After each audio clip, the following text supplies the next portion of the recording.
Canal 69 na área para falar de Copa do Brasil. Vamos falar de Copa do Brasil. E teve 3 jogos ontem, 3 jogos que um eu acompanhei, os outros dois infelizmente, eu peço até desculpa para vocês, mas eu não consigo, não tem como acompanhar todos. Mas eu vou fazer minha análise em cima do que eu vi, dos melhores momentos e também de alguns lances que a gente pode traçar aqui um padrão e poder fazer uma análise, tá? Mas ainda assim, é uma análise que é superficial, não é uma análise completa, mas vamos lá.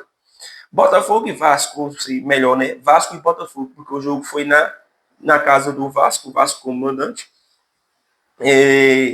Gente, o Vasco e o Botafogo vivem momentos totalmente diferentes, tá? Dentro do Campeonato Brasileiro. E embora esse jogo de Copa do Brasil seja um jogo que vai ser ali 2 partidas, 180 minutos, que vai decidir, você não precisa necessariamente estar bem no Campeonato Brasileiro para ir bem na Copa do Brasil, ou até na Libertadores e tal. Mas o Botafogo vive um momento de estabilidade, porque o Botafogo, ele, ora faz partidas muito boas, ora faz partidas que são ruins, pela qualidade do elenco que tem. E a gente sabe que o Vasco está num momento horrível no campeonato, está ali brigando ali contra o rebaixamento, no momento. Só que quando se trata de um clássico, as coisas se equilibram, tende a ficar mais equilibrada.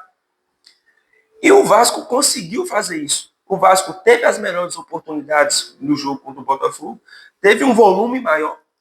E aqui eu tenho algumas anotações que eu fiz aqui.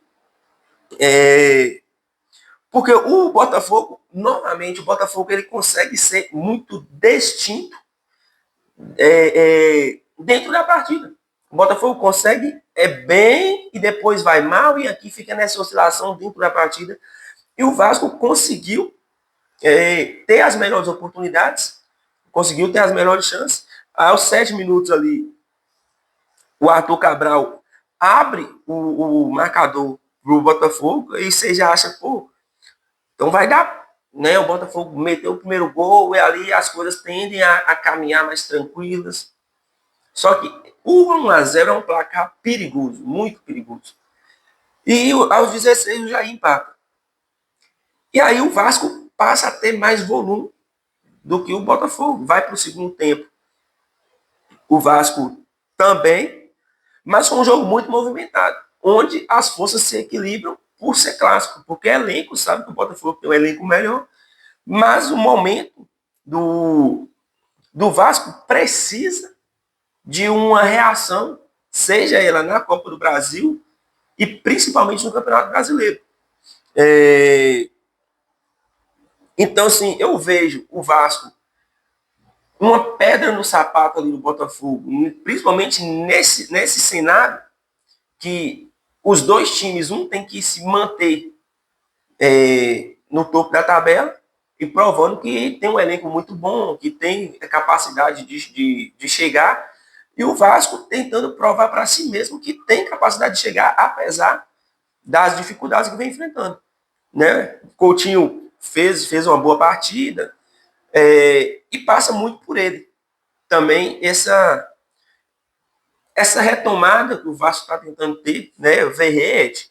Então, eu acredito que o jogo da volta vai ser decidido no Newton Santos. Aí já vai mudar um pouco o cenário. 1-1, se o jogo termina empatado lá, vai para os pênaltis. A gente tem que ver qual vai ser a postura que vai adotar o Botafogo e o Vasco. Se o Botafogo vai sair mais para o jogo, eu acredito que vai sair para o jogo, por estar jogando em casa, diante da sua torcida. Né? O Vasco também precisa sair para o jogo. Não acredito que o Vasco vai se retrancar, vai se segurar, porque você dá a bola nos pés do Botafogo dentro do Newton Santos não é uma boa ideia. Não é uma boa ideia. Mas vai ser um confronto muito interessante. Vai ser um confronto muito interessante, porque o Botafogo tem o melhor elenco, o Botafogo tem um melhor time, o Botafogo vive um momento melhor, mas isso não quer dizer necessariamente nada dentro de uma competição de matemática que você só precisa ir bem durante 180 minutos, às vezes até menos. Às vezes 90 minutos você já consegue matar um confronto. No mais era isso. Veio também aqui uma reclamação de pênalti do Vasco, né, no primeiro minuto ali do segundo tempo, onde a bola bate no braço ali do Marlon Freitas, mas eu não marcaria o pênalti pela posição do braço do Marlon Freitas. Ele não tentou ampliar o espaço, foi ali um reflexo, né, movimento natural do corpo, mas teve essa reclamação aí. Eu não acredito que foi, tá? Não daria, eu não marcaria. Outro confronto, o Atlético Paranaense e Corinthians.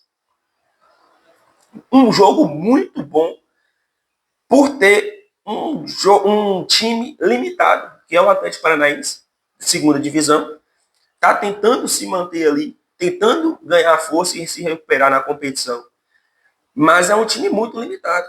É um time que, de fato, ali, quando você olha essa tabela de mata-mata, você fala, mano, o confronto mais fácil é o do Corinthians. Mas o Corinthians, ele tende a complicar esse tipo de jogo. Eu já tinha falado isso nos palpites que eu tinha dado anteriormente, que o Corinthians era favorito, mas tinha que tomar cuidado, que o Corinthians ele costuma complicar esse cenário. Esse tipo de jogo costuma ser complicado para o Corinthians. E de fato foi.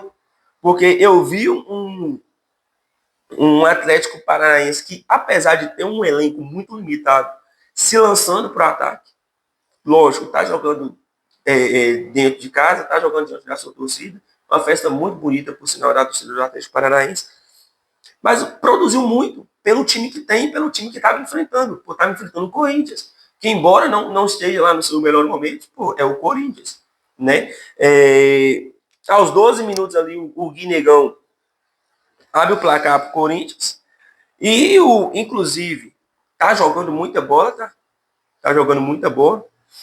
Hugo Souza sendo decisivo, porque o Atlético Paranaense chegou muito, e o Hugo Souza fez ali no mínimo as 3 defesas, cara, espetaculares. Passou muito pela mão do Lucas Souza, do Hugo Souza, esse resultado. Teve o lance do gol anulado, onde a bola pega ali no braço do jogador, dentro da área, quando ele está caído, sobra e sai o gol. Também acredito que o gol foi bem anulado, porque realmente a bola toca de fato no braço, e inclusive acredito que ele tentou dar uma assistência ali com a mão ali, mas, cara, tem o VAR, é difícil passar esse tipo de lance, né? Mas acredito que foi bem anulado.